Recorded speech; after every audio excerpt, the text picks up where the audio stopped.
Hey, how are you doing? This is Brian Shanley. You know, in the United States, when we think about the word freedom, we think of it in terms of a pie that is made up of several very essential pieces that if one of them was missing, you don't have freedom in the right sense of the word. It's like a soup that must be made up of very specific ingredients and spices, and if you taste it and something is missing, the whole soup is worthless. You have to have all of them or none of them.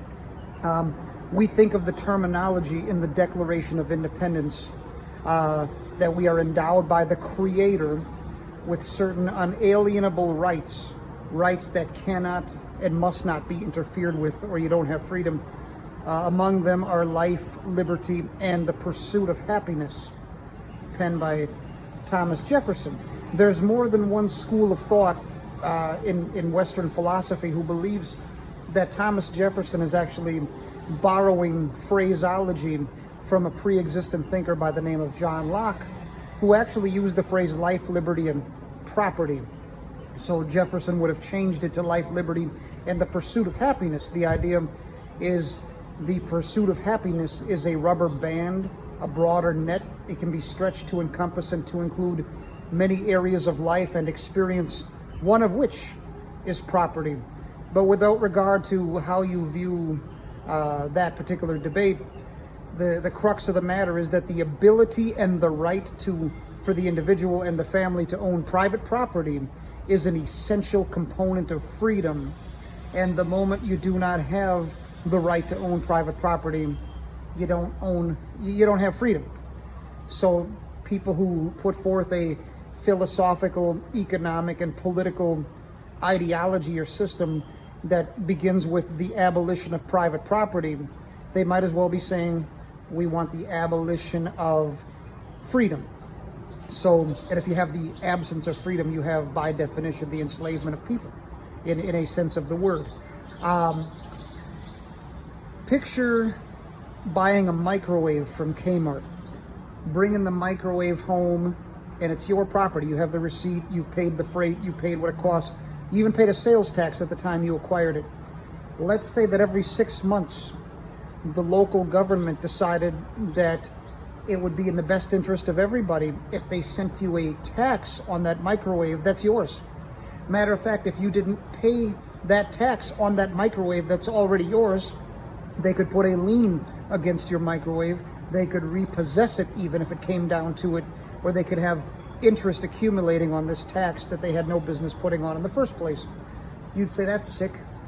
Picture sacrificing and working hard all of your life, missing various family events to put in the overtime, and after 30 years, you pay off your mortgage of your house, only to discover, obviously, after you don't have an escrow account from your lending institution, that you are on the hook twice a year for paying a tax on a house that you already bought. You've already paid taxes at the time you bought it, and you've already paid a ton of interest. It's yours, but a government says it's really not yours unless you continue to pay us. Well, the question becomes, do you really own that thing at all?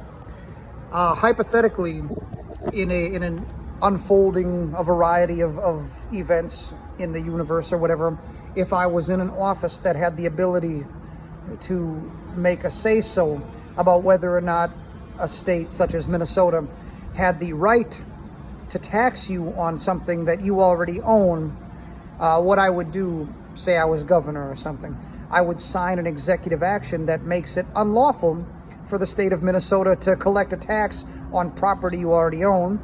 And that would be like when a judge signs a temporary restraining order, pending a hearing in which all the evidence is fleshed out.